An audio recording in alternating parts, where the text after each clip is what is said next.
right. So today we have a topic that's very near and dear to my heart because as a young engineer, one of my first assignments was to set up ISO 9000 standards for quality management. And the core principle being document what you do and do what you document. Welcome to our webinar. We are op execs. We're experts at helping to improve your operational processes, whether they be in manufacturing, healthcare, telecom, finance, sales, or the service industry. And my name is Fidel Candel, a senior consultant. With me today is Susan Beecham. She's a colleague and partner at OpExecs. Now, Susan's going to lead today's discussion, which is why it's critical to maintain a robust documentation system and what are the key steps to consider. So with that, Susan. All right, thank you, Fidel.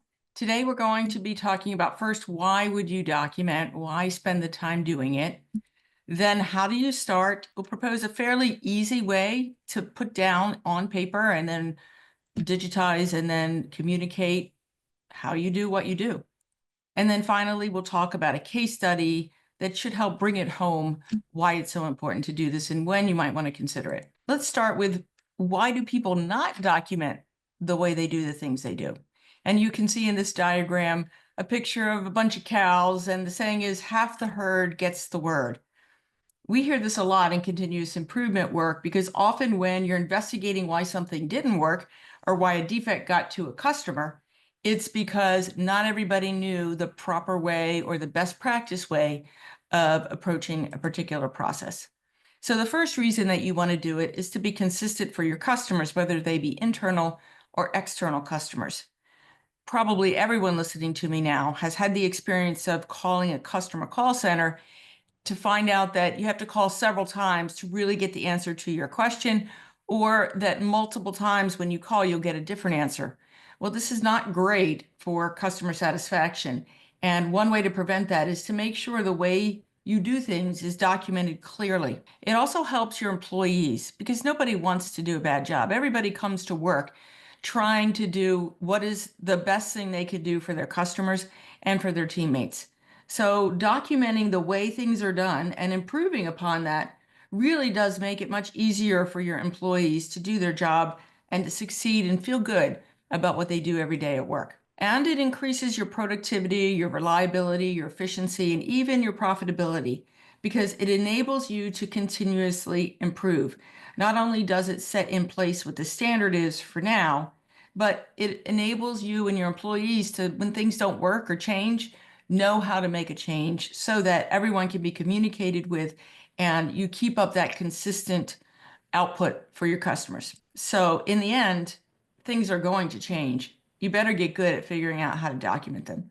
And that's what we're going to talk about today. One thing you may want to consider first before you even start with a process is, what is the standard way your company or your organization is going to document the way you do what you do? You probably want to start this by getting a team together that has been broadly assembled to represent your organization. It should be sponsored by key leaders at the top of your organization, because that way you know it will stick and you'll get the resources that you need or you may need as a result of this team's recommendation.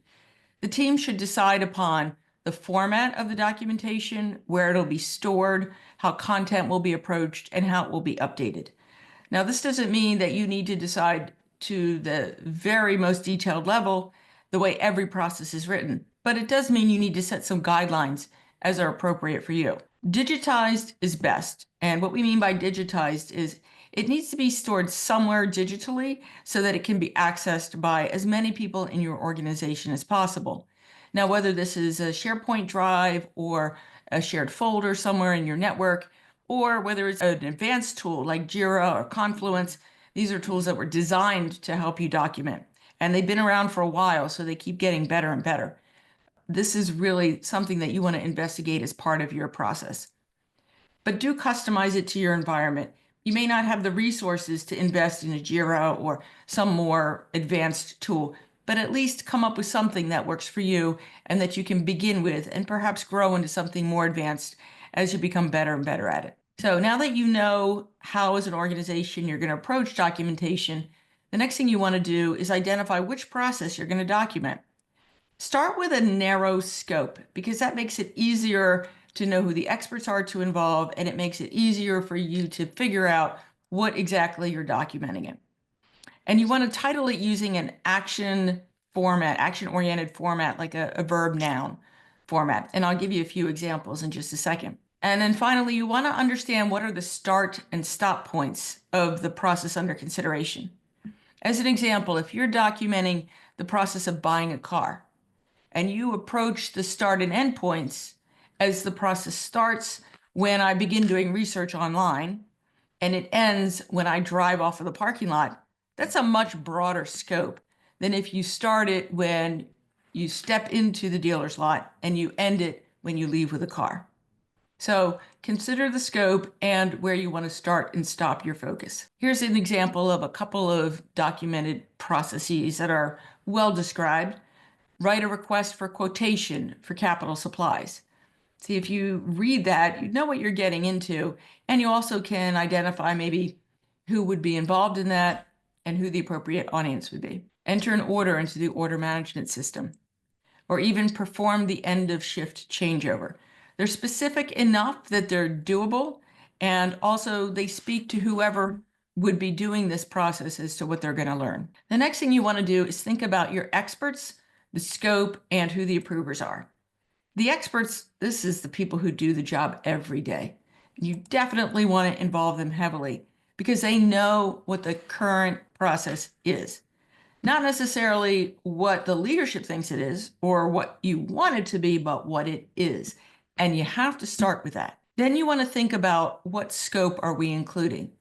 And we like to use a tool called the in versus out of box tool. Very, very easy to use. You draw a big box on a flip chart if you're together, or if you're doing this via a Zoom meeting or some other virtual meeting, then you just draw a diagram in whatever documentation tool you're using. And in scope, you would put, what do we want to make sure is included in this procedure or process description? And you also want them to think about what's out of scope, because believe it or not, that helps you determine what is in scope. And it also helps eliminate people wasting time describing things that really shouldn't be part of this effort. Then you want to think about who is going to approve this process. This would be the person that would sign off on not just the initial documentation, but any changes that are made. This would also be the person that potentially would pick the author and decide who needs to be trained. Maybe the author of the document is already identified, and that's okay as well. Sometimes the author and the approver are the same person, but it's important to document this as part of your overall effort. Next, you want to get into the nitty-gritty of what is the process and how does it work. We like to use a swim lane process map because, as I'll show you in a few minutes, it describes all the handoffs between players, and it's fairly easy to read. You read it from left to right. You'll start with the beginning and the ending points, and I like to identify these with a different shape and a different color, because then it's very easy for somebody looking at this documentation for their eyes to go to the right spot to start. Then you'll document how the process flows between the starting and the ending points.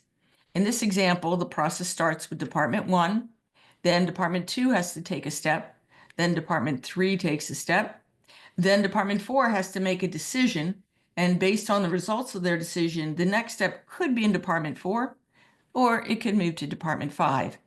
And then either way, whether it's Department 4 or 5, the process is going to end when it ends.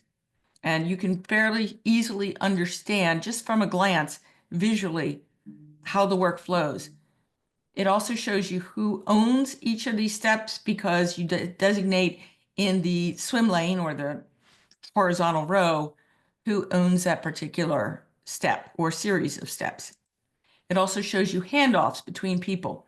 And in our experience as continuous improvement experts, this is often where you have the problem, is where work is handed off from one organization or one person to the next.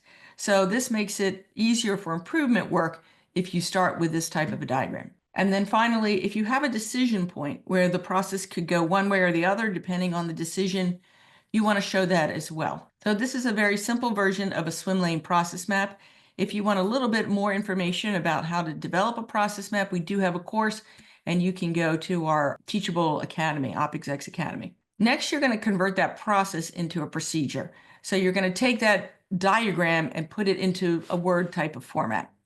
And you're going to make sure to include these elements. First, a high-level summary, which is a few sentences, maybe a paragraph of what this is covering and who the intended audience is. You want to make sure it is in their language with their terminology so that people can quickly understand, all right, I'm the intended audience, and this is what I need to pay attention to. Then you want to identify the scope so that people know what to expect in this documentation, and they're not expecting more than what you're covering. Then you'll detail the process steps. You take them from the process map and you put them in your process steps section of your procedure with more detail, perhaps more description, perhaps a screenshot, whatever you think people are going to need to actually perform the process. Make sure you designate what systems are used because people will need access to those systems if they're going to perform the process properly. Think about troubleshooting. What kind of problems frequently arise? And when those arise, what is the common solution? What has been seen to be helpful in the past? And who would they involve if they need more assistance? You want to definitely designate the author and the approver so that as things change, the team knows who to come to. And then finally, version control. You have to document what is the most current version of this process. Now, there are tools that will do that for you. An example would be Confluence, where only the most current version is available online and digitally. But if you don't have that, you're going to need to describe a way to make sure people know what is the latest version. Then you don't just launch it or send it out. You want to make sure you test it. And here's the time for a pilot. Just like the Wright brothers piloted their first flight, you want to do the same thing with your procedure. And you want to take a sample of both new and experienced people to review the procedure, to try to do it as it's documented, and to give you anything that you forgot and an opportunity to not only include things that you forgot, but maybe improve the process. Maybe you could streamline it or address some of these things that are often problems by improving it. And then you want to revise and launch. And I'll give you a quick story of when I was early on in continuous improvement work. I was working with a customer call center that was responsible for entering orders. And they were having a big problem with orders not being entered correctly, which was very much impacting customers. And we found there was a correlation between how long somebody had worked at the customer care center and the level of defects. What we found, interestingly enough, is the longer the person had worked there, the more defects they were making, the more troublesome their orders were for the rest of the organization. And this is because they had not been kept up to date with training. As things changed, the documents were changed, the training was improved, but only new people were offered the training. And as a result, the people who had been there for a while were not made aware of the best practices. So it made it hard for them to do their job. And you can imagine their frustration when we came back to them and said, why are all these orders incorrect that you put into the system? And the result was the root cause, a lack of proper training on the latest. So make sure when you test this procedure, you not only think about somebody new to the organization, but somebody that's been there for a while. And then you're going to launch the procedure. Now, maybe you're doing it like we're doing today, a virtual Zoom session, in which case you could record it and document who attended. But if you're doing it in person, the same rules apply. Make sure that you document who is there and get the feedback from them as well. You also want to share with people when they need to make changes, who would they communicate with, so that as problems arise or as changes occur, they know here's the process we use to upgrade. And then finally, something you might not think about is stakeholders who are not directly involved in the process, but need to know about it. This would be like maybe an internal customer or supplier of information. For example, let's say that your process is developing the monthly P&L reporting. Well, maybe you want to include those people who are giving you the data for the P&L reporting, as well as those leaders who are using the data, because both groups need to know what the process is to make sure you get good data and that they understand the time frame for whatever is involved. They can also help you improve. So a very important thing to think about when you're launching a procedure is who is upstream and downstream of that procedure so that they can help you improve and also feel included in whatever new best practice you're launching. Let's take a few minutes and review a case study. I was involved in a system integration project where a billing system was moved from one system to another. And it was a fairly large project that took over 6 months to occur. But one particular aspect of the billing process we wanted to make sure worked correctly was when customers decided to leave, we had to make sure that this process, we call it the disconnect process, continued to work in the new billing system the same way it did in the old. So the problem was that the new billing system would necessitate different actions for disconnecting customers from service than the old one. And this was easily measurable because we could look at those disconnected customers and see if the service fell off of their bill, as it should have within 30 days. So the first thing that we did was survey the teams, all the teams that were included, both what we call the pitching team that was responsible for the current billing system and the catching team that was responsible for the new billing system. As well, we included the sales team and others who touched this process and need to make sure it worked well and that customers did not feel the impact of this migration in a negative way.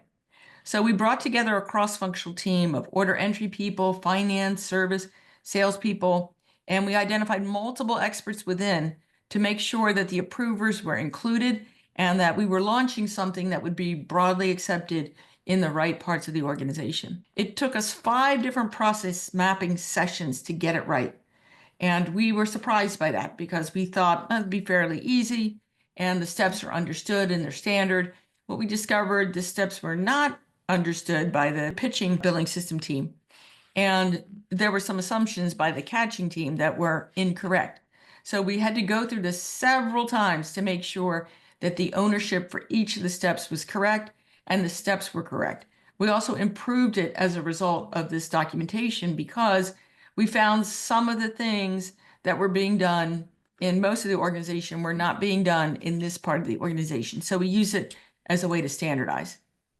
Then we converted that process map into a couple of different procedures because the team felt we don't want just one procedure for everything. It's too much, too big. Each of these individual teams can know their part of it. They don't need to know, it's not they don't need to know, but we don't want one document to cover everything. And then training occurred as separate efforts for each of those different procedures that were documented. And then perhaps most importantly, the whole process was confirmed by making sure several months after the migration that the disconnects occurred properly within the 30 days, just as if they occurred in the old system. So in short, it was very good we took a look at this. It was not part of what the project team originally had on their list. But as we started to consider how important this was, we invested the time necessary in documenting and putting this in the format of a procedure. And it's very lucky that we did because this is extremely important to customers and to the profitability of the company that this process worked correctly. So that's a good example of where perhaps you might think everybody knows how to do something. And when you delve into the details by document it in the form of a process map, you discover that's not the case. And it is really important and impactful to the bottom line that this be documented, standardized, and communicated. So that's it for my examples today. And I'll just summarize and then we'll take questions. If you have any questions, put them in the chat bar. Often documentation is avoided because it is considered maybe boring or tedious, or people will say, oh, everybody in the organization knows how to do this. I already told this to them, or we covered this at a team meeting. But in fact, this is often not the case. And we know this when we start trying to understand why customers are experiencing different results depending on which team member they dealt with. The good news is, with a little bit of dedication and discipline and using these tools, you can make a huge difference. And this could be the difference between satisfied and dissatisfied customers, as well as profitability versus non-profitability. So it's crucial, very important that you have a standard way, not just to document a process, but all of your processes and upgrade and communicate them so that people know this is how we document the way we do what we do. And when we want to improve it, this is how we make changes. So thank you for listening today. Let's see if we have any additional questions. Fidel, do we have any that we can answer? Let me see here. Yes, we do. But before we get there, Susan, I just want to point out that your example that you gave, I really like it because it demonstrates that you don't have to just document something that's large or complex. And the example that you gave us, there was a 30-day window and In order for the entire project to be successful, that needed to be properly documented and the people rowing in the same direction. So that's an excellent example that you can just document anything that's critical to the business, right? Okay, let's see here. First question in the chat. Susan, I'm going to read this here. This for you here. Who should be responsible for the creation and maintenance of the documentation? Should it be one individual or a committee? Well, and I would say that is specific to your environment. You know, when we talked originally about setting up the approach for your organization, it could be either. I like the idea if you have a standard tool set to use, giving the responsibility to each department or organization to do it themselves, because then there'll be more ownership and you have fewer handoffs. But you may decide, depending on the size of your organization or what works best for you, that you want only one central organization to do it to make sure that everything is standard across. Okay, all right, thank you for that. We have another question here. It looks like this is a two-parter. Who should take the lead in identifying the need to document the process?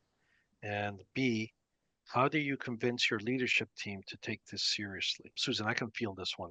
Okay. So I defer to the key stakeholders or those who are most involved in the process or rely on its success, right? So this includes managers who oversee the process, people who are running the process, or anyone directly impacted by its results. As for part B, how do you convince leadership? Well, start with the highlights and benefits of documenting what Susan just mentioned earlier here. One, makes it easier for employees to be consistent. Two, increases productivity, makes you more efficient, more reliable. And three, something that really grabs management's or leadership's attention, can you quantify the dollars? Profitable can you be? How does this help your bottom line? I think that always grabs people's attention. For sure. Okay, next question here. You mentioned performing a pilot. What do you mean and what are the main steps involved? I can also feel this one here, Susan. Well, first of all, a pilot is a small scale experiment used to validate and improve a proposed solution, right? It should be limited to a specific short period of time. It should evaluate both the solution impact and how easy does it make the implementation, right? So those are some things, and it should also incorporate some kind of feedback loop or mechanism, right? Ultimately, a pilot should result in making a full-scale implementation more effective. I personally like to use a checklist to keep track of certain key components that I want in my pilot. So for instance, what's the purpose? We got to get a definition. What are we trying to accomplish? The timing. When does it start? When does it end? A location. Where is the pilot going to be physically located? The participants, who needs to be involved? Do I have any subject matter experts that I need to engage? Who needs to be trained? How to measure, right? How do we claim victory? And then finally, if any adjustments need to be made, what are those adjustments so that I can go back and retry, give it a second try of piloting. Okay, Yeah, all and right. I think sometimes when people use piloting, it could be anywhere from, simple thing that you do just to make sure before you launch something that you've thought through things, or it could be more involved and really require the full use of a checklist. Regardless of the scope of the pilot, you definitely want to go through those things in the checklist because it'll make you think of things you might not have thought of, like who should be, in this example, who should be the pilot participants. And I had given advice that be both new and more experienced people. So often I hear from people, okay, we already trained everybody. We just told them what it was. But we're encouraging you to use a little bit more discipline and not just communicate it verbally, but document it and then test that documentation. And that'll make sure that it's much less likely to need an immediate change. Let's put it that way. Yeah, and Susan, actually, the last question kind of segues nicely. What are some recommendations about how feedback should be gathered and incorporated? Well, I think that in particular, after you've done the pilot and you launch it with a training, a formal training, make sure that you ask as part of that training, what did you like about this procedure? What didn't you like? Is there any concern that you still have? And you want to document that formally, on whether it be on a flip chart or on your notes, so that you encourage people to give you feedback. You don't want it to be a one-way dialogue where you're just issuing a proclamation and then people will go forth and do. Because if you do that, if that's your approach, you're not going to get feedback. So you really want to start from the very beginning in your training session by asking people, what did you like? What didn't you like? And also, as it gets used the first couple of weeks, perhaps check in with them and say, what are you learning? Was there anything that we missed from it? Particularly when maybe new people are trained and then they go out and they use it, in a real life situation, you can ask, did this prepare you? Is there anything that we could improve about this documentation? Just like when you go to help notes on an online tool, PowerPoint or wherever, they always ask you, was this helpful? So you can do the same with your procedure documentation so that it continuously gets improved. Okay, all right. Thank you for that, Susan. I think that's it. No more questions here. Okay. Well, good luck. And again, take a look at our how to document a process map if you're interested in learning more, and certainly stay in touch. Thank you.